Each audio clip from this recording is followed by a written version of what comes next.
জুলাই বিপ্লবে যারা অত্যন্ত গুরুত্বপূর্ণ ভূমিকা রেখেছে ঢাকা এবং ঢাকার বাইরে, বিশেষ করে প্রাইভেট ইউনিভার্সিটির স্টুডেন্টরা যারা এই আন্দোলনকে বাঁচিয়ে রেখেছে। আপনারা জানেন ঢাকা বিশ্ববিদ্যালয়ে যেদিন মেসাকার করে বন্ধ করে দেওয়া হয়েছে সেদিন আমরা সবাই ধরে নিয়েছিলাম যে আমাদের আন্দোলন মরে গেছে। ঠিক পরের দিন প্রাইভেট বিশ্ববিদ্যালয়ে যেভাবে বাঁশের কেল্লা হয়ে রুখে দাঁড়িয়েছে এবং আন্দোলনকে নতুন রূপ দিয়েছে, জীবন দিয়েছে, তারপরে আমাদের এই নতুন আজাদী তৈরি হয়েছে। আমরা কাছাকাছি সময়ে দেখতে পাচ্ছি বিভিন্ন প্রাইভেট বিশ্ববিদ্যালয়ের শিক্ষার্থী সহ এই জুলাই আন্দোলনে যারা ওতপ্রোতভাবে জড়িত ছিল তাদের উপরে হামলা করা হচ্ছে এবং ইতোমধ্যে আমরা অন্তত 5 জনের খবর নিশ্চিত হয়েছি যাদেরকে বিভিন্নভাবে হত্যা করা হয়েছে। বাংলাদেশের মিডিয়াগুলো এইগুলোকে ফ্রেমিং করছে যে ছিনতাইকারীর ছুরিকাঘাতে, কাউকে বলছে যে টোকাই, কাউকে বলছে খাবারের উচ্ছিষ্ট নিয়ে ঝগড়া হয়েছে। এই কখনো ছুরিকাঘাত ছিনতাইকারীর উপর নাম দিয়ে, কখনো খাবারের উচ্ছিষ্টের ব্যবসার নাম দিয়ে এইগুলোকে ফ্রেমিং করে করে এই স্পিরিটকে নষ্ট করা হচ্ছে। সবার আগে আমরা আপনাদেরকে স্পষ্ট জানাতে চাই, প্রথম আলো বলেছে যে সে একজন টোকাই ছিল অথবা খাবারের উচ্ছিষ্ট নিয়ে ব্যবসা করত। খাবারের উচ্ছিষ্ট ব্যবসা করা তো দূরের কথা, প্রফেশনালি যদি কেউ একজন প্রস্টিটিউট হন এবং তিনি জুলাই আন্দোলনের জন্য জীবন দেন বা আহত হন, তিনি আমাদের সবচেয়ে বেশি শ্রদ্ধার পাত্র। সুতরাং আমাদেরকে এগুলো শিখাতে আসবেন না যে খাবারের উচ্ছিষ্ট নিয়ে ব্যবসা করে, কে টোকাই, কে মাদকসেবী। জুলাই বিপ্লবের জন্য যে জীবন দিয়েছে, জুলাই বিপ্লবের জন্য যে আহত হয়েছে, যে রাস্তায় নেমেছে, তার ধর্ম, বর্ণ, পেশা নির্বিশেষে তারা আমাদের নয়া বাংলাদেশের সব থেকে বড় সংগ্রামী মানুষ। সুতরাং তাদেরকে যেভাবে আঘাত করবে আপনারা এটুকু নিশ্চয়ই বুঝতে পারেন, জঙ্গি লীগ কোনোভাবেই তাদেরকে অনুষ্ঠান করে ঘোষণা দিয়ে তাদেরকে হত্যা করবে না। আমাদের সংগ্রামী হাসনাতকে, সার্জিসকে আপনারা দেখেছেন, তারা চট্টগ্রাম যাওয়ার পথে, বিভিন্ন জায়গায় যাওয়ার পথে কয়েকবার তাদেরকে ট্রাকে ধাক্কা দেওয়া হয়েছে। আমাদের বিভিন্ন আন্দোলনের আজকেও আমাদেরকে অনেকে জানিয়েছে তারা ফিল করছেন যারা আন্দোলনে অনেক সামনের সারিতে ছিলেন তাদেরকে পিছন থেকে কেউ ফলো করছে, তাদের খোঁজ খবর নিচ্ছে, তারা যখন যাচ্ছে আশেপাশে তাদেরকে ট্রেস করছে।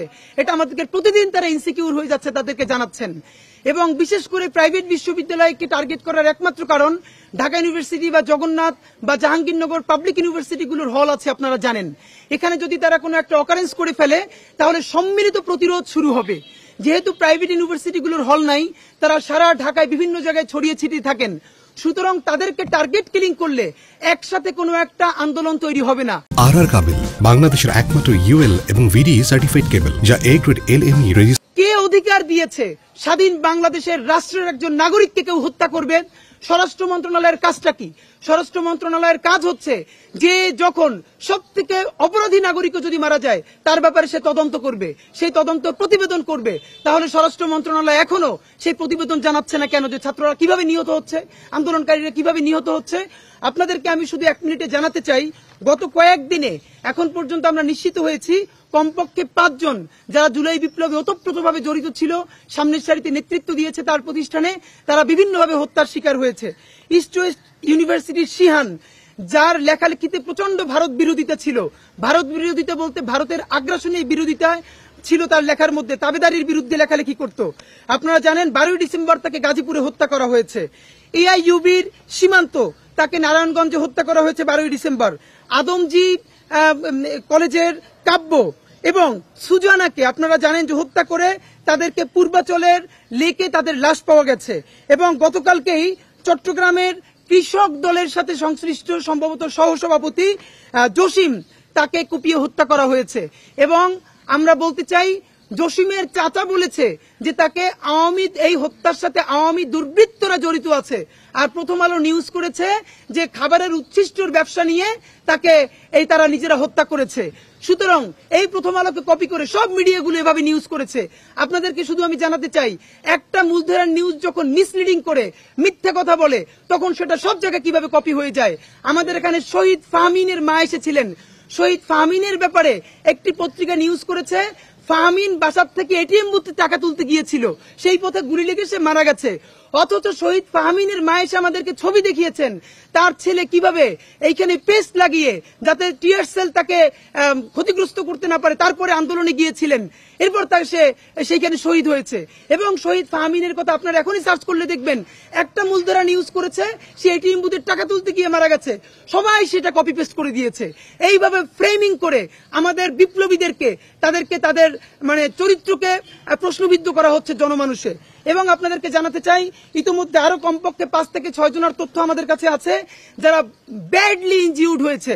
প্রথমত আপনারা জানেন ব্র্যাক ইউনিভার্সিটির মুজাহিদুল ইসলাম খান, যাকে 17 ডিসেম্বর মারাত্মকভাবে ছুরিকাঘাত করা হয়েছে, অল্পের জন্য সে বেঁচে গেছে। মুন্সিগঞ্জের ইব্রাহিম হোসেন রিফাত, তাকে 17 ডিসেম্বর, তার ছবিটা আপনারা দেখেছেন, তার হাতের রক কেটে দেওয়া হয়েছে, মুন্সিগঞ্জের রিফাত, যিনি বৈষম্য বিরোধী ছাত্র আন্দোলনের একজন অ্যাক্টিভ কর্মী। এবং ব্র্যাক ইউনিভার্সিটির শাহাব হোসেন মেহের, তাকে হত্যার হুমকি দেওয়া হয়েছে, যে এই জুলাই আন্দোলনের ব্র্যাক ইউনিভার্সিটির অন্যতম একজন সমন্বয়ক। নরসাত ইউনিভার্সিটির মুজাহিদ, তাকে এখন পর্যন্ত হত্যার হুমকি দেওয়া হয়েছে এবং সে আহত অবস্থায় আছে। আমরা অল্প কয়েকটা নাম শুধু ডকুমেন্টেড বললাম, এছাড়া প্রতিদিন আমাদেরকে অনেকে জানাচ্ছেন তাকে বিভিন্ন নাম্বার থেকে ফোন করা হচ্ছে, এই ব্যাপারে কথা বলতে নিষেধ করা হচ্ছে। এইগুলোর সাথে কিভাবে, আমরা আবারও বলছি, আমরা যে জঙ্গি লীগ বলছি এটা আমরা নিজেরা গায়ের জোরে বলছি না। আপনারা জানেন জঙ্গি গোষ্ঠী জেএমবি যেভাবে 2004 সালে 63টা জেলায় টার্গেট কিলিং করেছে, ঝালকাঠিতে 2 জন বিচারককে হত্যা করেছে জেএমবি, ঠিক একই পন্থায় আওয়ামী লীগ এবং তাদের নিষিদ্ধ ছাত্রলীগ তারা এখন মিটিং করে মিছিল করে এই হত্যার পরিকল্পনা করেছে। সুতরাং জঙ্গি হতে হলে নামের সাথে জঙ্গি থাকতে হবে এটা না, তার কাজের প্রক্রিয়াটা ইজ ইম্পর্টেন্ট, সে কোন প্রক্রিয়ায় কাজ করছে। জেএমবি 2004-এ যেভাবে গুপ্ত হত্যা করেছে, আওয়ামী লীগ এখন যেটা করেছে, এর মধ্যে কোনো পার্থক্য নাই। প্রমাণ আপনাদেরকে বলি, গতকালকে একটি ভিডিও ফাঁস হয়েছে, আপনারা দেখছেন, যেখানে ইতিমধ্যে আপনারা দেখেছেন যে আওয়ামী লীগের নিষিদ্ধ ছাত্র সংগঠন ছাত্রলীগের সভাপতি সাদ্দাম এবং শাহবাগের কসাই অমির রহমান পিয়াল, তারা একটি জুম মিটিং করছেন যেখানে আরো অন্যান্যরা আছে। সেই মিটিং এ শাহবাগের কসাই অমির রহমান পিয়াল বলছে, এই জুলাই বিপ্লবে যারা জড়িত, যারা জয় বাংলার বিরুদ্ধে কথা বলে, তাদেরকে পাড়ায় মহল্লায় বিভিন্ন জায়গায় কুপিয়ে হত্যা করতে হবে। এবং সাদ্দাম সেখানে উপস্থিত ছিল। একটা জুম মিটিং এ যখন এইভাবে মিটিং করা হয়, এবং আমরা আবারও বলছি, বাংলাদেশের জয় বাংলা স্লোগান হলো ভারতের জয় হিন্দ, ভারতের জয় শ্রীরাম।